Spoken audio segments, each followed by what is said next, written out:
Letting go. One cannot let go of something if one is holding on. Letting go is in the moment. But if one is still holding on, there will be no letting go of what is still being held on to. You ever watched a monkey swing from tree to tree? The monkey would be in a right mess if it held on to the tree behind it.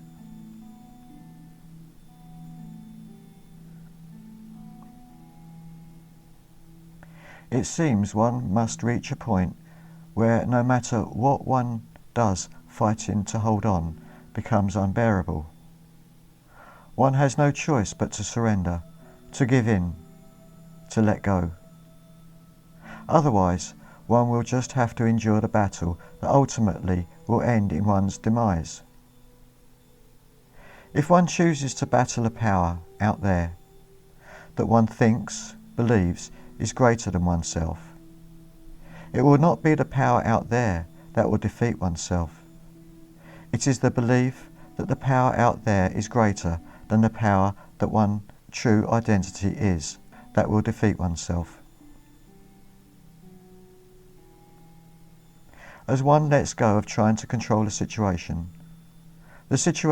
may or may not happen regardless, but it will not affect oneself.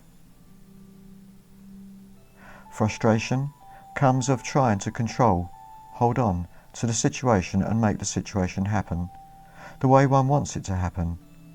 And when it does not happen the way one wants it to, one gets frustrated and tries to control or manipulate the situation more. A vicious circle the mind seems to get trapped in. Letting go of one's portion of time-space reality as a material claim of possessions is not a loss but a gain. Imagine, one may seem to be here today, but what if something happened out of one's own seeming control and one disappeared off the face of the earth tomorrow? Where would all of one's possessions be, if one seemed not to have them any longer in the material world sense? Hypothetically, one would have to let go, as there would be no choice in the matter. Could one do the same if one knew that tomorrow would be just another day? The point here is, why does one seem to have a problem letting go of something that in essence ties one down and makes one a slave to one life that one seems to love more than anything? Why is one seemingly bound by the very life one loves, where one could have all the things one loves but not be bound by them, or seemingly life itself?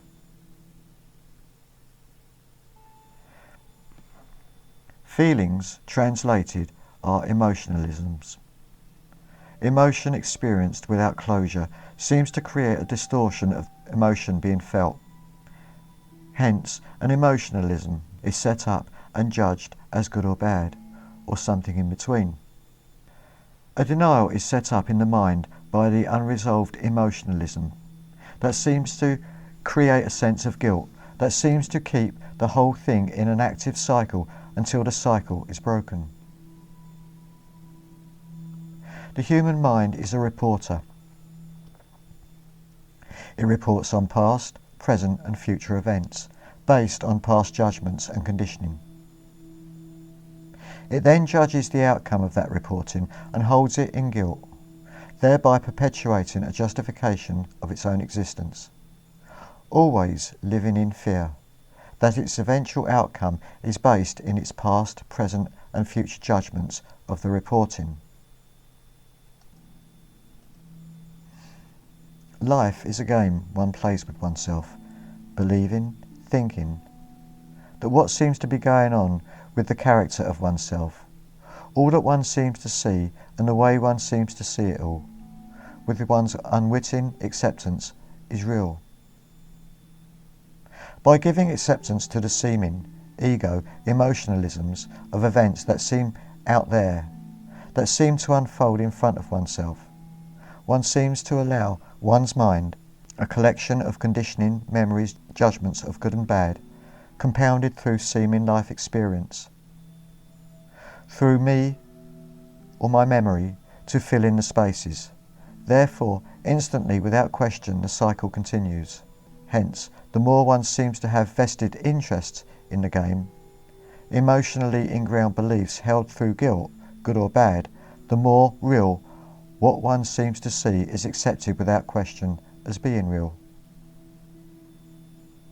Only by questioning the belief, the picture, in honest inspection, does one seem to grasp the unreality of the accepted power one has seemingly given for eons to what one has seemingly been seeing and accepting as real.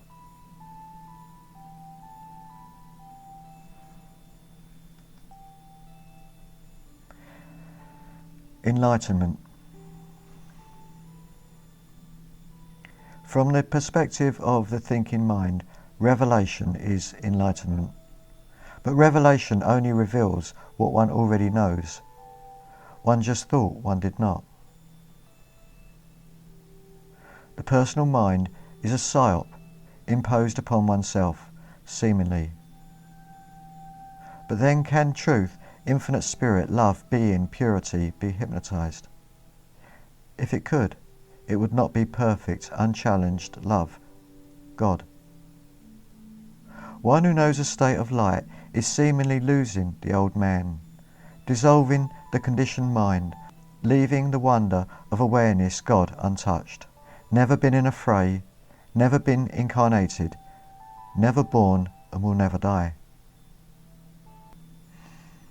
If one ever questions how to be in one's pure state of being, the simple answer is, one already is in one's pure state of conscious awareness, being.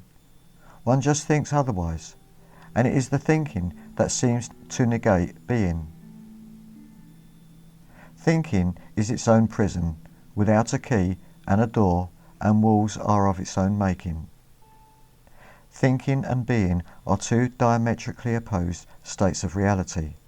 Being, where thinking cannot be, it can only think it is being. To be, thinking has to cease, or not be, and that is alien to thinking. For if thinking ever thought of not being, it would have a nervous breakdown and cease to be. But thinking is not the issue, inasmuch as with concern of its process.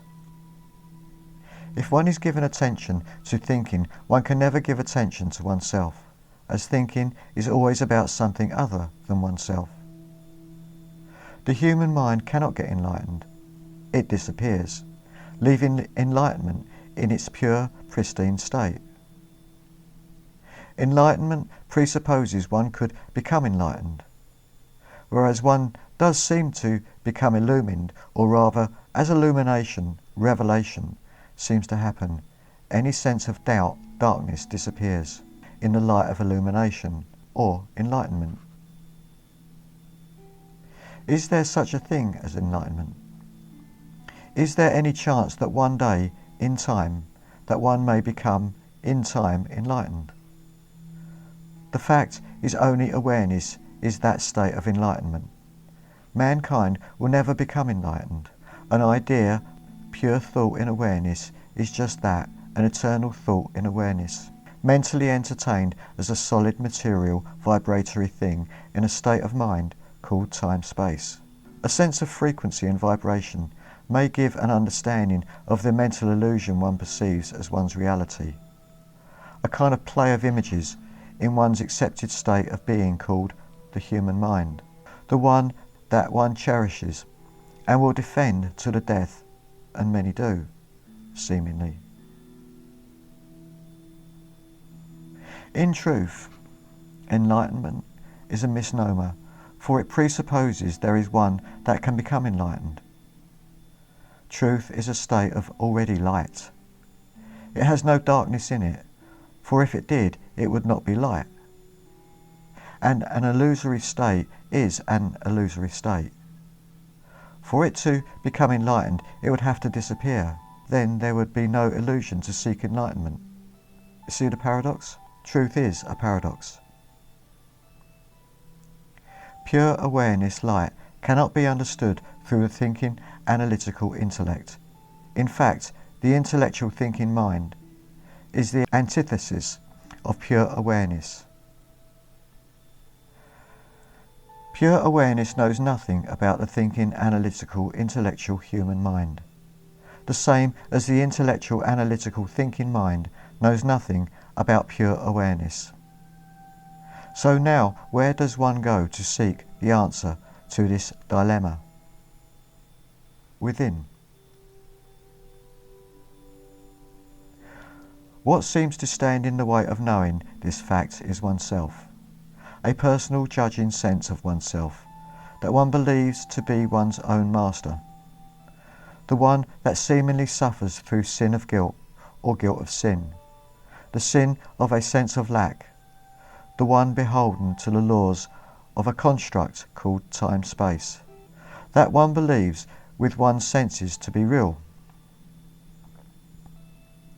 The definition of the word real means, amongst other things, permanent, unchanging, forever, eternal. Can one say that about one's personal life, that was born, then dies?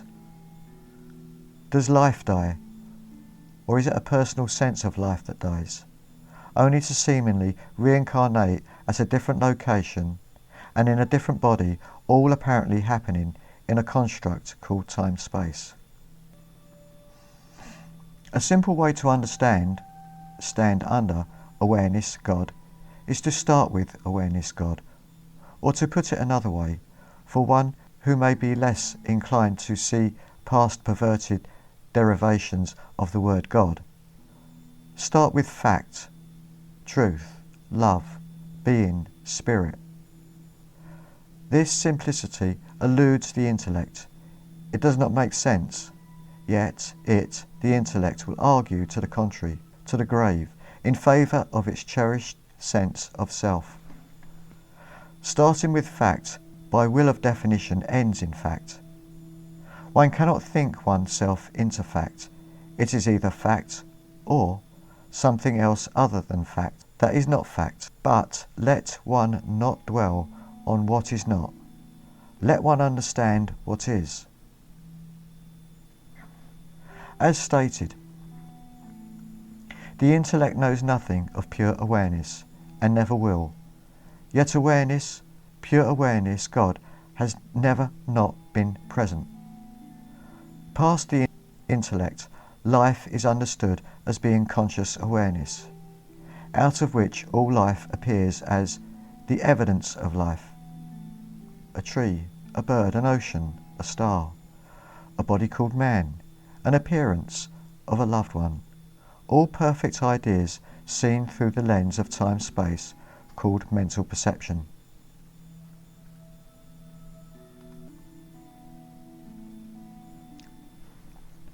Healing. Recognition of self leaves nothing to heal.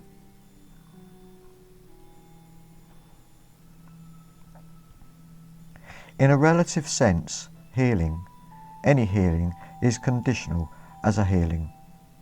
By that I mean the only true healing is recognition of self. This leaves nothing to heal, as the recognition is the healing. So with relative healing there are no set rules. It is purely mental, physical healing. As one technique may seem to work with one person but not another. It's really a better dream. Any sense of karma plays a role here. Also, why one is here now in this day and age seems to carry a certain weight to the outcome in regards to healing. The difference can be understood when one looks at the healing agencies set up and endorsed within governments that are bought and paid for by Big Pharma, as opposed to natural healers and the many offerings from nature passed down through different cultural remedies. The former relies on the concept of parts to be treated with X, Y or Z or some other poison, whereas natural holistic healing sees a constitutional body and treats it accordingly, but one is still treating a body sense. The latter gives a sense of greater well-being, but one may well get stuck in the distraction of having a better body sense at the expense of self, still thinking life is in the body and the vested interest that it may seem to carry with it. Perfection, unchallenged life, God, does not spawn imperfect ideas. Only the self-deluded personal mind creates doubt, illness, disease, lack of ease. Spiritual healing is very simple. So simple, in fact, the simplicity of it gets lost in words the human mind likes to use to explain it away as something far more complicated. Spiritual healing has been wrapped in the cloak of mysticism intentionally, so as to keep people looking outside of themselves for worldly answers in the shape of pills or potions, motions, exercises or practices. Any healing that addresses a body sense is palliative at best, if that is its only intention, but awareness, God, is not bound by rules and does not care for what means. If it is one's life journey to wake from a karmic dream, it will happen regardless of what circumstances are present. The intellect, mind, likes something to chew on.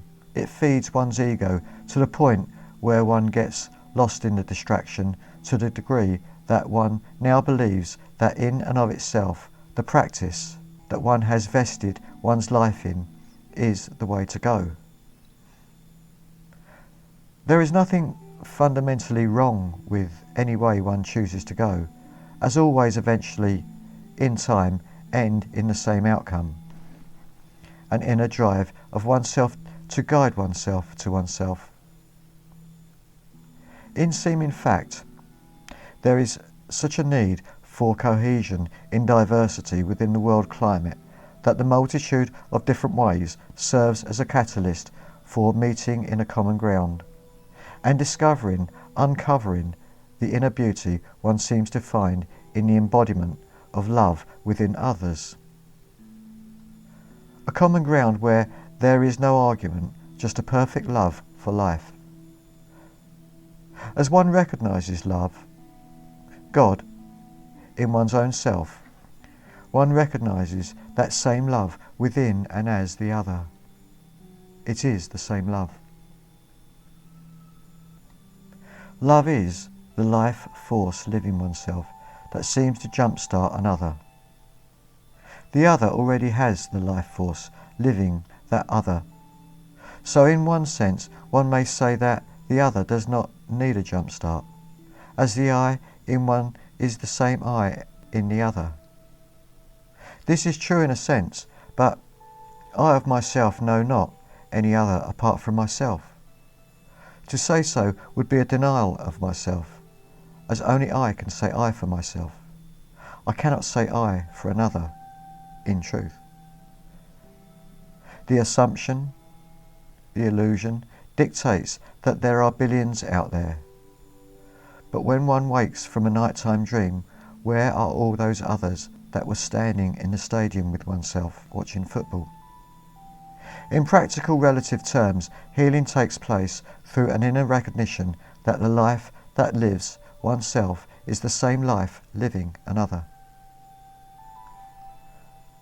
The jump start one seems to get from a healer is known within and identified as a healing for whatever one's inner self knows it to be for. It may not be the broken arm that seems to afflict oneself that gets healed. It may just be a clearing of some shit in one's life that may seem to be holding oneself back that gets cleared, and one may not seem to become cognizant of this clearing until many days, weeks, months or years later.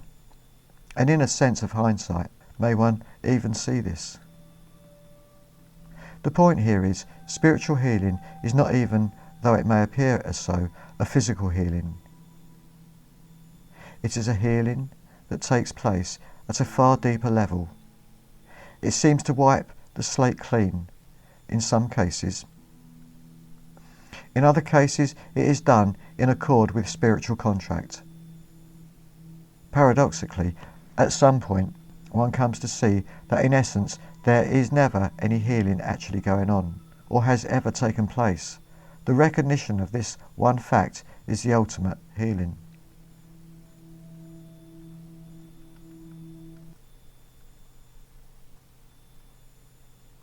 Forgiveness.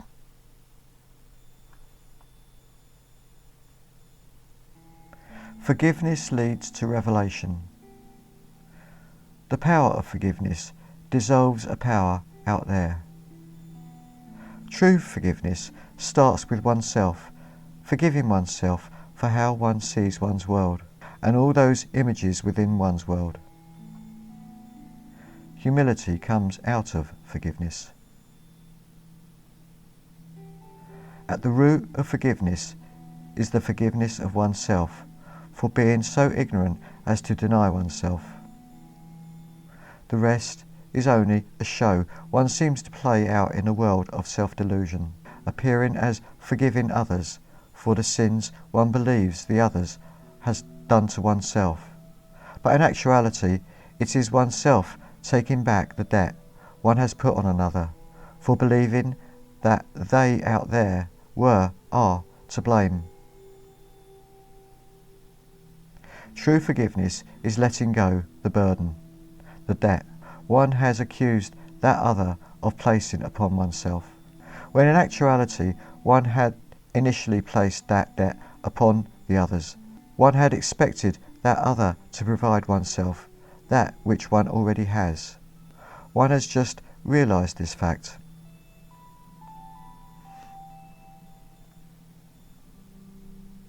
I am the embodiment of God, individualized, seemingly believing I am a body sense, an idea in conscious awareness, and accepting the belief structure as true that seems to accompany the accepted world viewpoint of what it is to be human. The experience seems to create the experiencer, by virtue of the fact, if there were no experience, there would be no one to be an experiencer. Consequently, awareness, being unconditionally aware of the experience, is being held in denial of itself by the acceptance of the experience as being true and real. Therefore, truth, reality, is never truly experienced, because one is always accepting the untrue to be true. Only I can forgive myself, for I am. The same I call Father, God, awareness, is the same I that I call the I within. So they must be the same I, even as it is I individualized. Recall, time-space is illusory in nature. It is the same I at play as it is in rest. I forgive myself through the I that is being the I that I am, for accepting an illusion as being real. Consequently, I forgive all the misperceptions and misconceptions I have cast upon my world out there. As a relative sense of identity, one cannot forgive. Any sense of forgiveness is done through the I that is being the I that I am. Only then, and when one comes to an end of one's road, does one reach a point of surrender to self. It is here one now knows that there is no one and nothing to forgive, and this is true forgiveness. One's doubt in another is mirrored in the other back to oneself, as my own doubt. As one forgives the doubt one has cast on the other, one instantly dispels the doubt one has held oneself in. The seeming reason one seems to suffer is because one is in denial of oneself. There is no sense of reasoning a suffering through a sense of healing, something that isn't even so. This is the guilt, self-punishment through denial. The implication of forgiveness assumes that there is something or someone out there in the world to hold accountable. in debt and therefore necessitates forgiveness for their sins. As said previously, the sin is not out there. The sin, for use of better words, is the assumption that the world out there owes oneself, a denial of the very I of being.